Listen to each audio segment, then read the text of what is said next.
Muy bien. Seguimos grabando. Seguimos entonces con lo que decíamos, la porosidad secundaria, ¿eh? Y los fenómenos kársticos. A veces lo van a encontrar con C y otras veces con K, es distinto en realidad. Acá tenemos una porosidad, como la llaman acá, porosidad intergranular primaria, donde están los granos y el agua, esto sería como en un sedimento, y la porosidad por fisura o disolución secundaria, donde está la roca y el agua se mete entre las paredes de diámetro.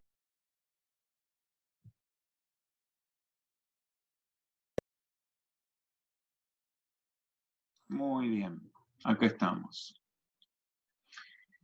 Vamos a seguir. Esto no es específico, vamos a seguir el tema acá. Vamos a continuar con clasificación de acuíferos. Nosotros habíamos visto que el agua que se infiltra va a parar a la zona saturada. Ahora bien, a veces esta zona saturada se mueve y se va metiendo entre rocas impermeables, digamos, no en el mismo lugar, sino a lo lejos. Es decir, el agua va penetrando y va moviéndose hacia zonas más bajas, en la medida en que puede, por supuesto. Entonces, a veces el agua se confina, se queda como atrapada entre dos tipos de material impermeable. Cuando es así, se llama, el acuífero es cautivo, artesiano o confinado.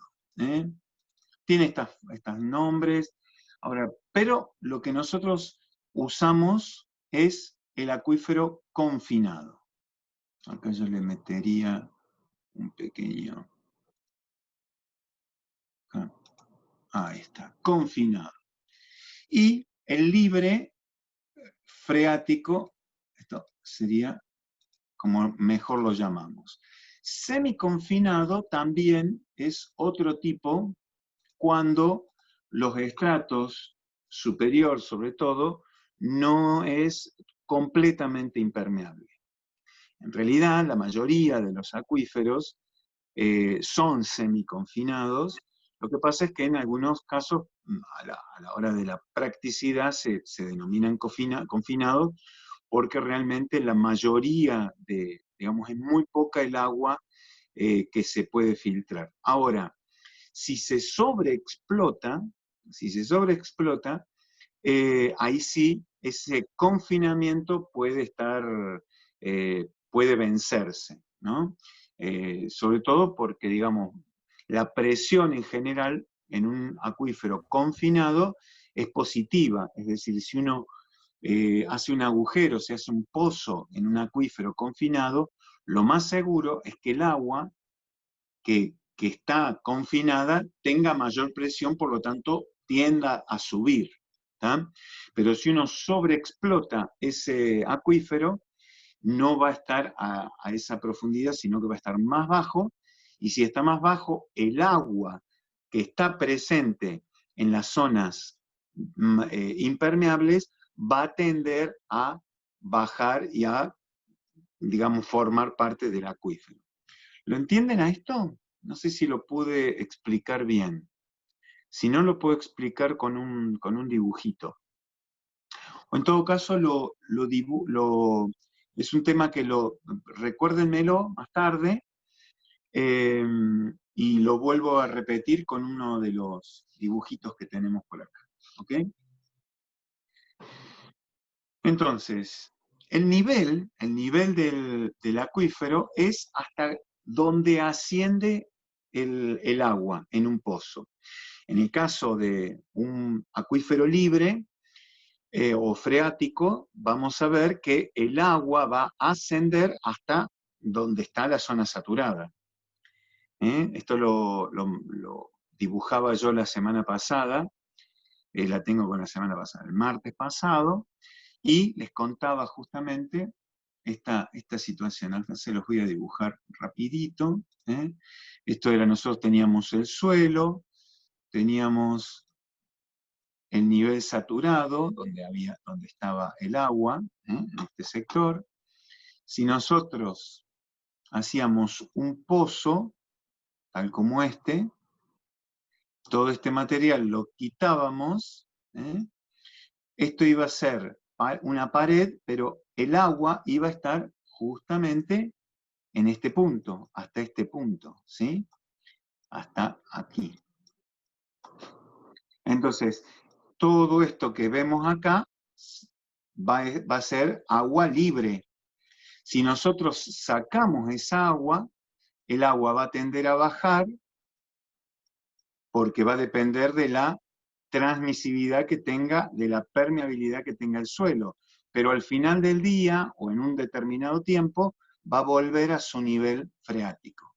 ¿Lo ven? Esto sería en el caso de un acuífero libre. En el caso del acuífero confinado, vamos a hacer así, nosotros tenemos este material impermeable, y este material permeable. De arena o arena y grava puede ser. Si yo hago un pozo hasta acá, y esto lo sello muy bien, esto queda muy bien sellado, voy a ver que el agua que está presente en esto va a estar a una mayor presión, por lo tanto va a tender a subir hasta un cierto nivel. Ese nivel es el nivel piezométrico. Ese nivel piezométrico ahora lo vamos a definir un poquito mejor, ¿sí? Pero para que vayamos incorporando un poquito el lenguaje, ¿ok? En general, los acuíferos confinados tienen una presión positiva. Es como si fuera un caño de agua. Ustedes cuando pinchan el caño de agua, ¿qué hace? ¿Qué pasa con el caño de agua cuando lo pinchan? Bueno, sale agua, obviamente. Entonces, si yo tengo acá un tanque de agua en un lugar determinado y tengo una casa, otra casa, ¿qué va a pasar? La presión de este tanque va a hacer que el agua pueda ir a las distintas casas, ¿ok? Pero es la presión de este. Si yo dejo abierto un caño hacia arriba, el agua va a tender a subir. Acá también va a tender a subir. ¿Hasta dónde? Hasta la presión que dé hasta el tanque.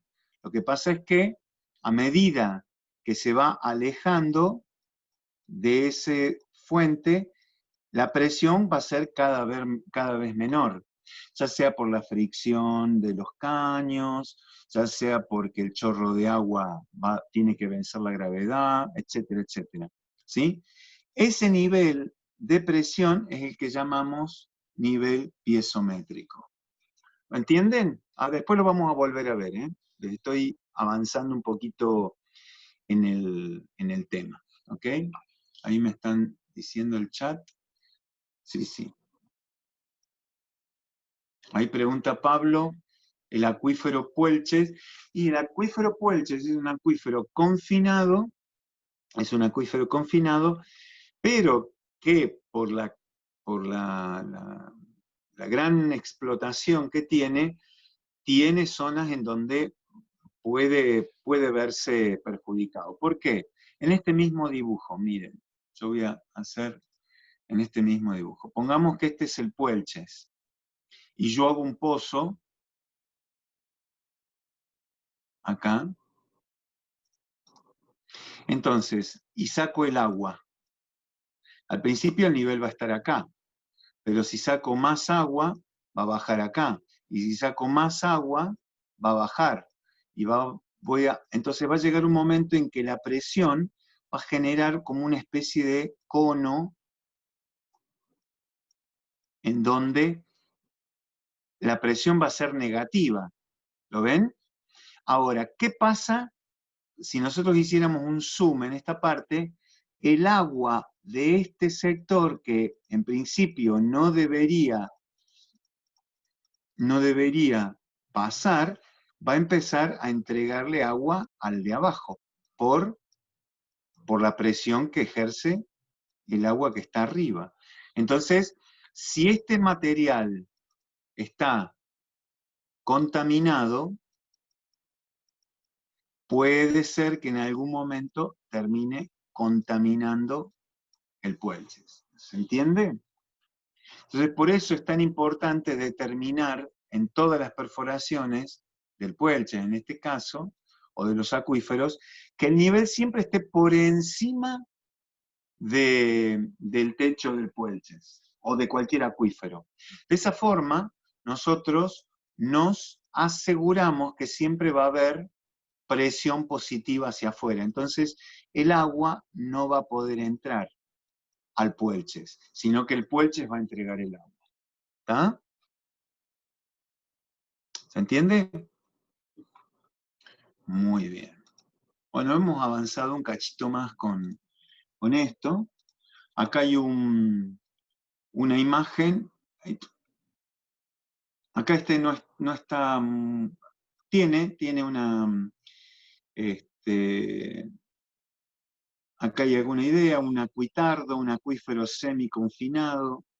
El acuífero, la parte de abajo es un acuícludo. Ahora le vamos a ver los nombres. A ver dónde estaban los nombrecillos, ya que los mencioné. Esperen que no me acuerdo dónde lo... Bueno, no. Vamos directamente al nivel freático. Primero vemos el nivel freático.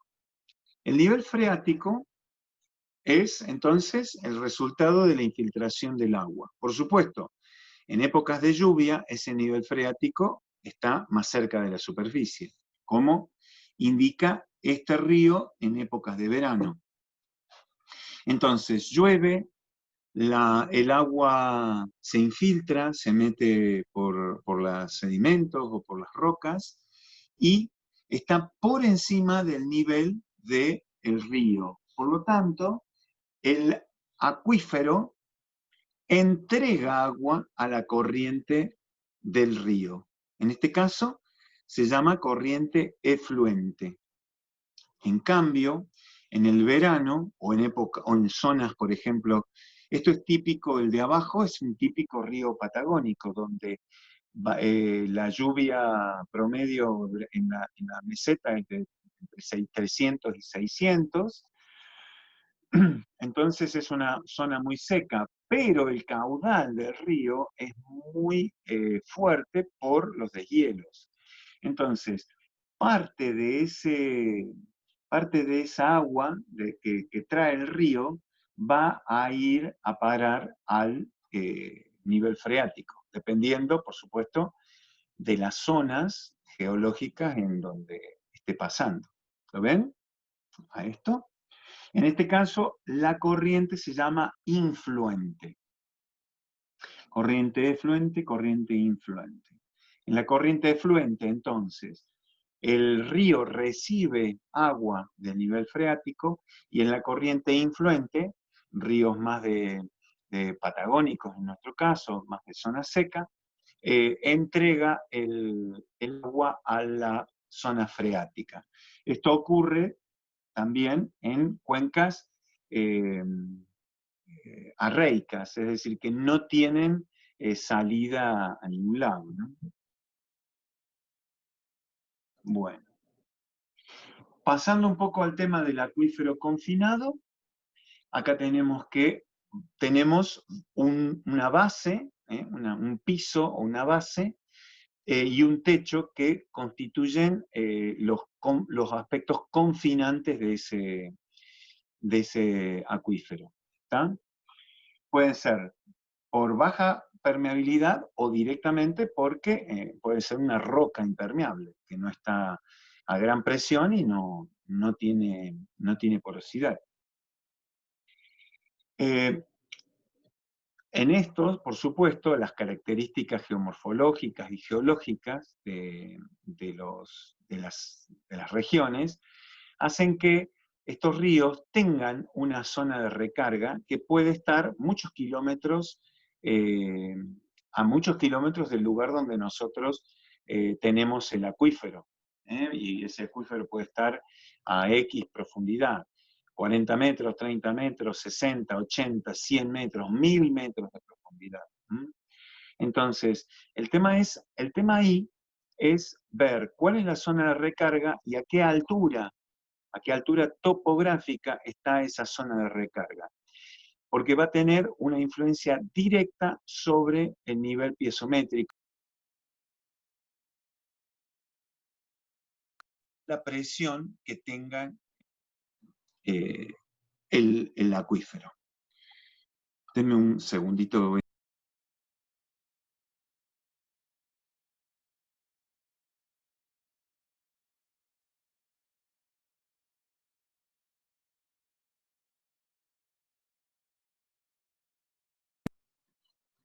Hoy 3 llamaditas es como demasiado, ¿no?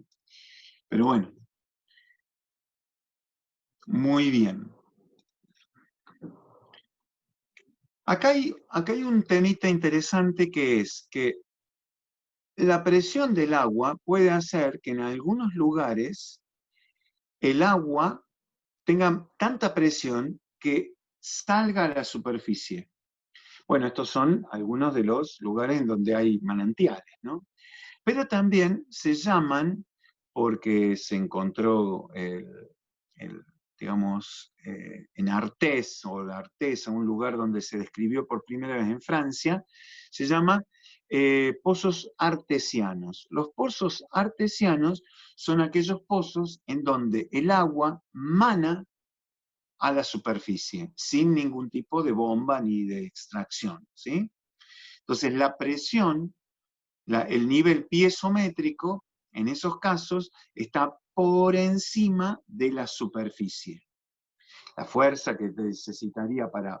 Pero en muchos casos se ven pozos artesianos. Pueden ser fabricados, entre comillas, pueden ser artificiales, es decir, que uno hace una perforación y pone una cañería y el agua sale sola, no hace falta bombearla, o pueden ser pozos artesianos naturales. En el caso de los oasis son más bien zonas en donde voy a ver si, acá lo voy a hacer en el siguiente, voy a hacer un dibujito. En un oasis nosotros tenemos las dunas, ¿no? Y el nivel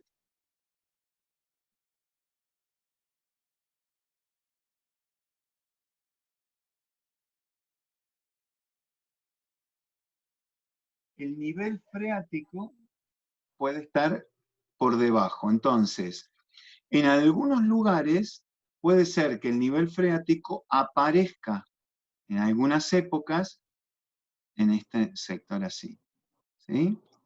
Entonces, en algunas zonas de bajíos de las dunas, producida por el viento, digamos acá, lo que haría sería generar estos, va moviendo las dunas y a veces va generando erosión y permite que una parte de las dunas esté por debajo del nivel freático. Entonces, ahí se pueden encontrar ese es algún tipo de. Otros pueden ser zonas rocosas y simplemente que haya alguna fractura que conecta con un acuífero confinado. Entonces por ahí sube el agua de esta forma, ¿sí? Hay muchas, digamos, imagínense la cantidad de, lo grandes que son los desiertos y las distintas características que tienen. Por lo tanto, hay de todos los ejemplos habidos y por haber, ¿no? Por supuesto, Profe, en estos lugares, ¿cómo? iba a preguntar por los geysers. ¿Entran en esta clasificación también? Sí, también podrían ser, pero es distinto, pero no sería lo que estoy mencionando ahora, ¿no? Claro, no, no, nada que ver. Vamos ahí. En el caso de los geysers están en zonas rocosas, primero, no en zonas de sedimentos, y en general están en zonas cercanas a volcanes. Entonces, si nosotros tenemos una zona montañosa, lo que sea, en general hay una zona, una cámara magmática cerca, no les puedo decir a qué profundidad, pero va a haber acuíferos en distintos sectores. Y va a haber zonas, por ejemplo, yo no me acuerdo cómo es el de Yellowstone, que es uno de los más famosos, pero es como si hubiera cerca de esto un agujero ¿eh? que es calentado con agua y que es, digamos, esta zona más caliente irradia calor ¿eh? y calienta el agua. Hay una fractura ¿eh? en la superficie y es como si fuera una olla a presión. Entonces, esto se calienta, genera vapor, genera vapor, genera vapor, hasta que el vapor termina siendo, el vapor y la presión de vapor termina siendo más fuerte y se produce el geyser. Cuando la presión de esta cámara baja, el geyser desaparece hasta la siguiente y se vuelve a generar el mismo fenómeno. ¿eh? Es como una olla a presión el geyser. Por eso, pero es una olla a presión que pierde la presión justamente porque deja salir una cantidad muy importante de agua. Y después esa presión se termina y vuelve a comenzar. ¿Tá? Estamos. Gracias. Más o menos así. Más o ¿Conoce menos. alguno? ¿Fue alguna vez a ver alguno? No, nunca estuve. El más famoso es el del parque Yellowstone en Estados Unidos, ¿no? California. En Chile Ese- hay, lado, ¿En Chile? Ah, en sí. Chile hay en el norte de Claro, Chile. porque Chile tiene mucha actividad volcánica. Podríamos hacer una salita, ¿no? Cuando pase esto. Eh, A Yellowstone, sí, sí. Y Donde si no a quieran. Chile, también a Chile. A los dos, ya que estamos, ¿no?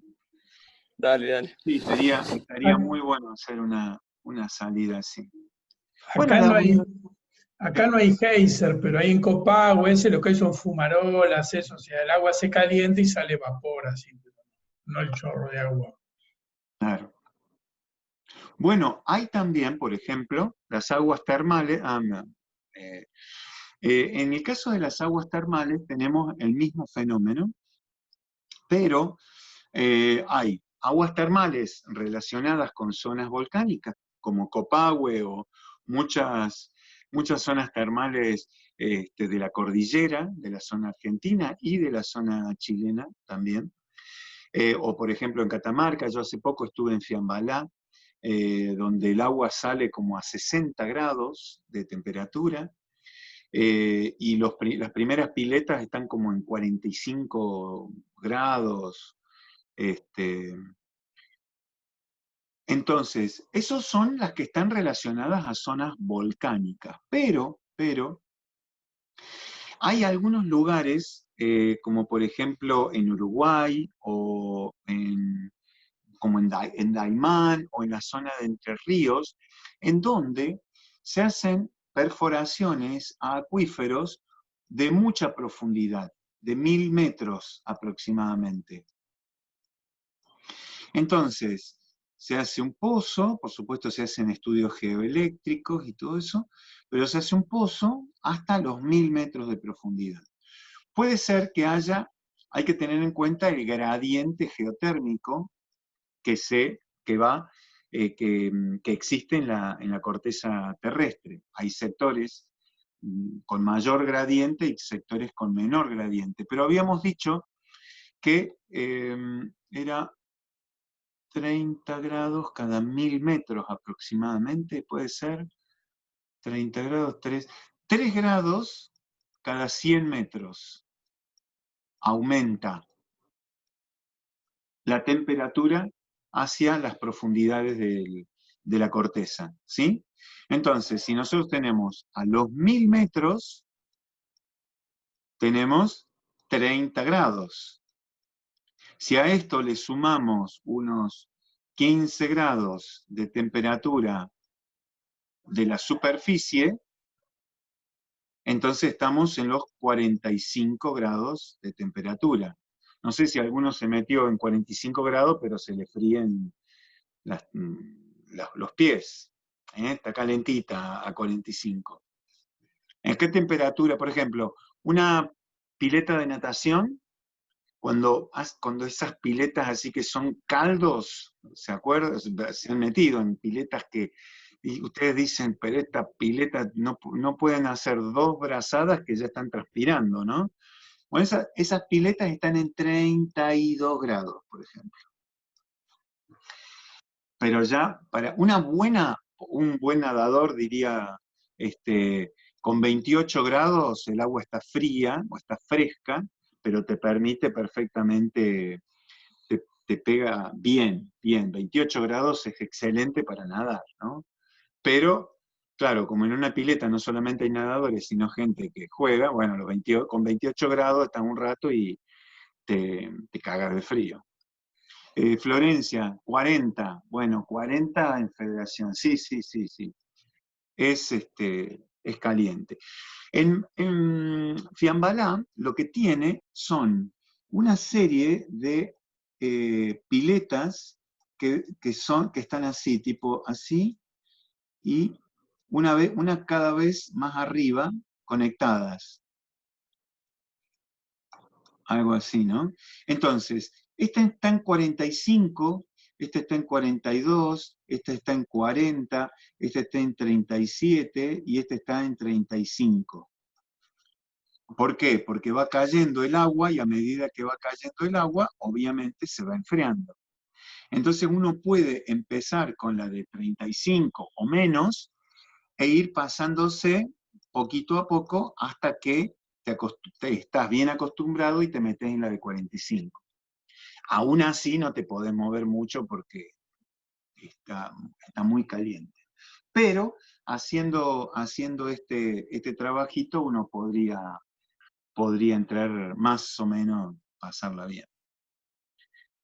Fiambalá es muy lindo, aunque es como, bueno, es chiquito, ¿no? Es un complejo relativamente pequeño, pero es bonito. Y el paisaje es impresionante. Muy bien, ¿cómo venimos? Bueno, entonces, venimos bien, me estoy olvidando de algo, nivel piezométrico, acuífero. Entonces, el acuífero confinado, semiconfinado, lo vamos a ver en miren. Este para mí es como un lindo, y se puede entender bastante bien. Miren. Esta sería la superficie, no sé si ven mi mouse, que es un lapicito, la superficie de la Tierra, digamos, ¿no? La superficie topográfica. Acá tenemos las montañas, y acá tenemos una serie de sedimentos que se han ido formando a lo largo de los millones de años. Primero se formó todo un material, podría ser impermeable, este material es impermeable, no sabemos todavía, puede ser el basamento cristalino, puede ser un material, otro tipo de roca. Sobre este material se depositó un material arenoso, sobre todo con clastos más grandes en las zonas más cercanas a las montañas, y un material cada vez más fino, grano decreciente, hacia hacia el mar, podríamos decirlo. ¿Ok? Posterior a esto, en este caso, puede haberse depositado un material mucho más fino, un material que podría ser arcilla o limo arcilla, ¿eh? Y posterior a esto se depositó otro material de tipo arenoso o de clastos o limoso. Entonces tenemos un material que es permeable, otro material que es impermeable, este que marco con las rayitas, y por encima otro material que marco con puntitos nuevamente, que es material permeable. ¿Ven hasta dónde llego, no? Con los... ¿Está bien todo esto? Bien. Cuando llueve, va a llover todo este sector, y estas flechitas que se ven acá también marcan la lluvia, las precipitaciones. Parte de ese material va a caer, como ha caído durante millones de años, por escorrentía en las montañas, y se va a infiltrar en este estrato, que va a resultar ser el mismo del acuífero confinado.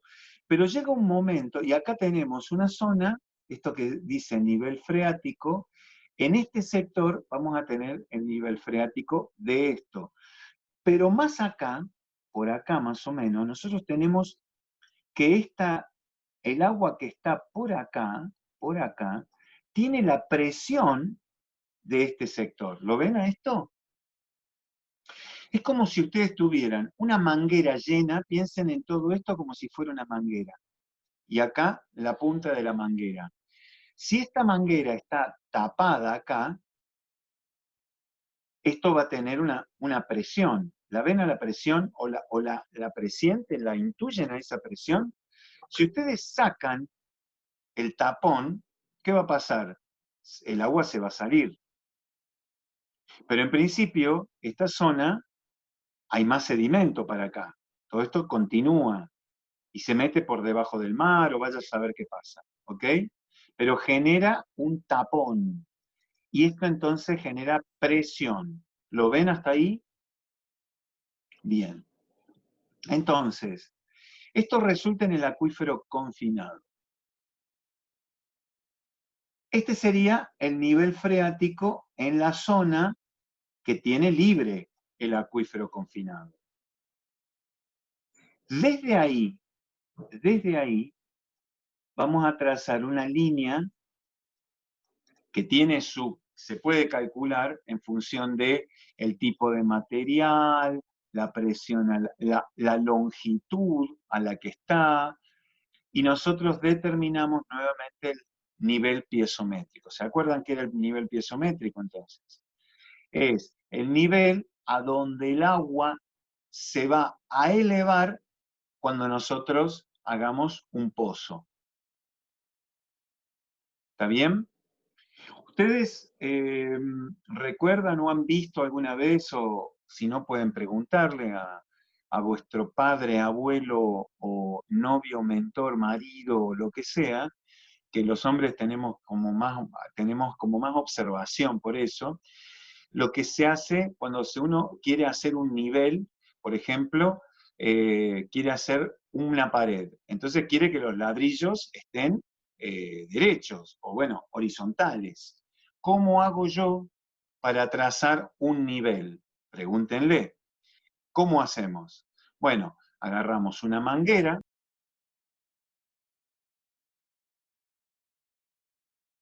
era transparente, en donde los tenemos, vemos efectivamente el nivel de agua, entonces lo ponemos en un extremo y en otro. Entonces, si no debe tener burbujas, no tiene que tener burbujas, eso es muy importante. Entonces, tenemos la manguera, la ponemos en una punta, y vemos con la otra dónde está el nivel. La altura de ambos niveles de agua nos va a dar que está a la misma altura de presión. Por lo tanto, ahí marcamos con la tiza, el lápiz o lo que sea, o un clavo, ponemos un clavito ahí, el otro clavito del otro lado, y de ahí tiramos una línea. Eso sería la posibilidad, ahí como dice Esteban, de los vasos comunicantes. No importa ni siquiera si la manguera es más gruesa o más fina en una punta o en la otra, sino la presión a la que se encuentra. ¿Tá? Bueno, esto que estamos viendo acá son, en principio podríamos decir que son vasos comunicantes. Vamos a ver el nivel, el pozo 1. Este sería pozo 1, este sería el pozo 2 y este sería el pozo 3. Pozos. Muy bien. Vamos a ver, nosotros hacemos el pozo 1 y lo hacemos al acuífero confinado y esta zona de acá, vamos a ponerlo en marrón, esta zona es impermeable, es un tubo impermeabilizado. En general se pone un tubo de PVC o de acero, pero en la actualidad se usa PVC, y cuando se hinca en este sector se cementa, entonces queda completamente, esto queda completamente cerrado. Pero acá se pone el filtro, en este sector del pozo se pone un filtro que permita que el agua suba. ¿Lo ven? Bueno, ¿hasta dónde va a subir? Bueno, va a subir hasta el nivel piezométrico. ¿Está? Ahí va a subir hasta el nivel piezométrico. ¿Lo ven a eso? Ah, acá me quedó, perdonen, acá me quedó el pozo, este es el 2, este es el 3 y este es el 4. Muy bien. Vamos al pozo 2. ¿Qué pasa con el pozo 2? El pozo 2 lo hacemos solamente en la freática. Llegamos hasta la capa confinante. Entonces, el pozo, llegamos hasta el fondo, no queremos seguir más. ¿Y cuál va a ser el nivel? El nivel va a ser el nivel freático. El nivel freático de, acá tenemos el nivel freático y acá también el nivel freático. ¿Lo ven? Va a llegar al nivel freático. Hasta ahí vamos bien, ¿no es cierto? Ustedes me dicen si quieren, si no entienden, me dicen. Muy bien. Acá tenemos el pozo número 3. El pozo número 3 es igual al pozo número 1. Igual. Nosotros al pozo número 3 lo vamos a sellar acá, todo acá, de un lado y del otro, y vamos a poner un filtro en la parte de abajo que permita que el agua se meta por el pozo. Ahora, ¿qué pasa acá? Fíjense que la superficie de la topográfica, de la superficie de la tierra o del lugar, está por debajo del nivel piezométrico, de este nivel piezométrico. Por lo tanto, este es un pozo artesiano. Bueno. Horrible, pero bueno, con el mouse. ¿Está? ¿Lo ven a esto? Bien. Cuarto pozo. En el cuarto pozo hicimos algo medio extraño. Hicimos un pozo, pero le pusimos filtro a todo. Todo el pozo está filtrado. Por lo tanto, una parte del agua